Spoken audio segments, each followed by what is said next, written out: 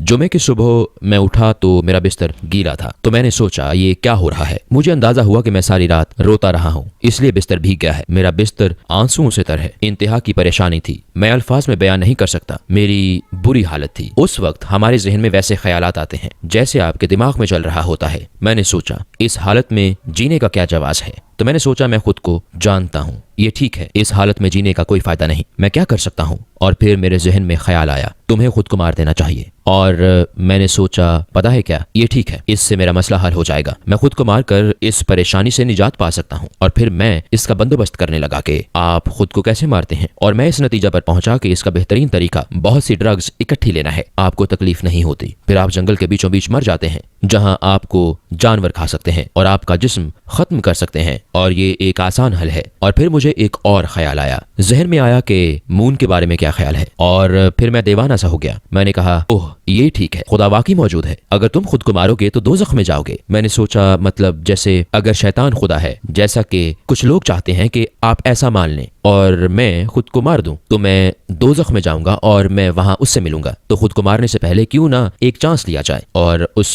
اللہ سے دعا کی جائے، کیونکہ ہو سکتا ہے آپ غلط ہوں، پہلے بھی تو بہت سی بار میں غلط تھا۔ مجھے یاد ہے صبح کے 10 بجے تھے، جمعہ کی صبح، اور میں کھڑا ہوا، میری آنکھوں سے آنسو جاری تھے، اور میں نے کہا اللہ میں گم ہو چکا ہوں، میں الجھن کا شکار ہوں، مجھے ایسی چیزیں نظر آتی ہیں جو باقی لوگوں کو نہیں دیکھتی، میں اتنا پریشان ہوں کہ بیان نہیں کر سکتا، اور میں خود کو مار دینے پر تیار ہوں، اور اگر تو خدا ہے تو تو یہ جانتا ہے، مجھے نہیں پتا کہ مجھے یہ اونچی آواز میں کیوں کہنا چاہیے، میں نہیں جانتا تو نے ابھی تک میری مدد کیوں نہیں کی، لیکن میں تجھ سے بھیک مانگ رہا ہوں، اگر تو خدا ہے تو مدد فرما، مجھے کوئی نشانی دکھا، میری مدد کر۔ اور عین اسی وقت مجھے لگا جیسے میرا دل ایک غبارہ ہو اور اللہ تعالیٰ اس میں ہوا بھر رہا ہو، اور اس سے واقعی میرا سینہ پھیل گیا، اور یہ کسی ایسی چیز سے بھر گیا جسے میں محبت ہی کہہ سکتا ہوں، اور یہ ایک سائن ویو کی طرح میرے دل سے باہر نکلے۔ یہ بہت عجیب تھا لیکن اس کے ساتھ ساتھ سائنسی بھی تھا، اور میں اسے محسوس کر سکتا تھا، میرے دل سے میرے ہاتھوں کی طرف اور اوپر سر کی طرف اور مڑ کے پیچھے کمر کی طرف، اور یوں تھا جیسے محبت کی لہروں نے میرے جسم کو پر کر دیا ہو، سوائے میرے دل کے۔ دل جیسے ایک ستارے کی طرح تھا، جیسے اسے محبت کی شدت نے روشن کر دیا تھا۔ یہ تھوڑے سے وقت کے لیے تھا، یہ وہ پہلا لمحہ تھا جب مجھے پتا چلا کہ خدا اللہ ہے۔ مجھے اسلام کے بارے میں کچھ بھی نہیں پتا تھا، لیکن مجھے پتا تھا کہ خواہ کچھ بھی ہو میں اللہ کی ٹیم میں آنا چاہتا ہوں، اس کا جو بھی مطلب ہو میں اس میں شامل ہوں۔ تو آپ نے اس کے بعد کیا کیا؟ وہاں ایک ریسٹورینٹ تھا جسے کچھ پاکستانی لوگ چلاتے تھے، ان کا کھانا بہت اچھا تھا اور میں نے دیکھا تھا کہ وہ مسلمان ہیں۔ میں پہلے وہاں گیا تھا تو میں اسلام کے بارے میں سیکھنے کے لیے وہاں گیا، تو انہوں نے مجھے ایک آدمی سے ملایا، میں جیسے اسلام قبول کر چکا تھا، مجھے پرواہ نہیں یہ کیا ہے، میں مسلمان ہوں، اللہ میرا خدا ہے، مجھے بس یہ پتا ہے، مجھے مسلمان کر دو، مجھے کیا کرنا ہے، کیا میرا خون لینا ہوگا، ہم کیا کرنے والے ہیں، میں دستخط کر دوں گا، تمہیں پتا ہے میں کہاں دستخط کروں؟ نہیں، یہ سیدھا سادہ ہے، یہ بہت سیدھا سادہ ہے، آپ بس اقرار کریں اپنے دل سے کہ اللہ میرا رب ہے اور پیغمبر محمد صلی اللہ علیہ وسلم اللہ کے رسول ہیں۔ تو میں نے کہا ٹھیک ہے چلو میں اقرار کرتا ہوں۔ تو اس نے کہا سنو، کچھ اور چیزیں ہیں جن کا ہمیں پتا ہونا چاہیے، اور اس نے اسلام کے 5 ستونوں اور 6 کلموں کے بارے میں بتایا، اور میں جیسے مسلمان ہو گیا، مجھے اس کے بارے میں ذرا بھی سوچنا نہیں پڑا، اور اس نے کہا یہ اہم ہے، کیا آپ اس بات کو سمجھیں کہ قرآن ہمارے خالق کے اصل الفاظ ہیں؟ اور میں نے کہا واہ واہ واہ واہ واہ واہ، میں کیسے مان لوں، یہ دیوانوں والی بات لگتی ہے، ہمارے خالق نے اپنے الفاظ میں یہ ہمیں دیا۔ جیسے کہ کرسچن بیک گراؤنڈ سے آنے کی وجہ سے یہ بات مجھے معقول نہیں لگی، کیونکہ میں نے کبھی نہیں سوچا تھا کہ بائبل خدا کے اپنے الفاظ ہیں، ٹھیک، میرا مطلب ہے ہمیں بتایا گیا تھا کہ یہ خدا کی تعلیمات ہیں، لیکن انسان کے الفاظ میں، یہ میرے لیے انتہائی عجیب تصور تھا۔ میں یوں تھا جیسے مجھے نہیں لگتا کہ میں اس پر یقین کروں گا کہ تو اس نے کہا آپ نے مسلمان ہونا ہے تو ماننا ہوگا۔ میں نے کہا چلو پھر مجھے قائل کرو۔ تو اس نے کہا ٹھیک ہے میں تمہیں اس بارے میں بتاؤں گا، پھر کسی وقت بات کریں گے، کیونکہ ہم نے آج بہت ساری چیزوں پر بات کر لی ہے۔ ہم ایک چھوٹی سی کتاب لائے جس کا نام A Brief Illustrated Guide to Islam تھا، اور اس میں قرآن میں موجود سائنس کی نشانیوں کا ذکر تھا، اور میرے لیے یہ انسانی جنیات کی مرحلہ وار تخلیق تھی کہ قرآن میں اسے کیسے بیان کیا گیا تھا، اور وہ اصل میں تخلیقی مراحل کے مطابق تھا جس کے بارے میں ہمیں MRI کے بغیر پتہ نہیں چلتا اور اس کی تصدیق نہیں ہوتی۔ تو مجھے اندازہ ہوا کہ پیغمبر محمد صلی اللہ علیہ وسلم کو 1400 سال پہلے یہ نہیں پتا ہو سکتا تھا، یہ ضرور الہامی علم ہے۔ تو آپ نے کلمہ شہادت کیسے پڑھا؟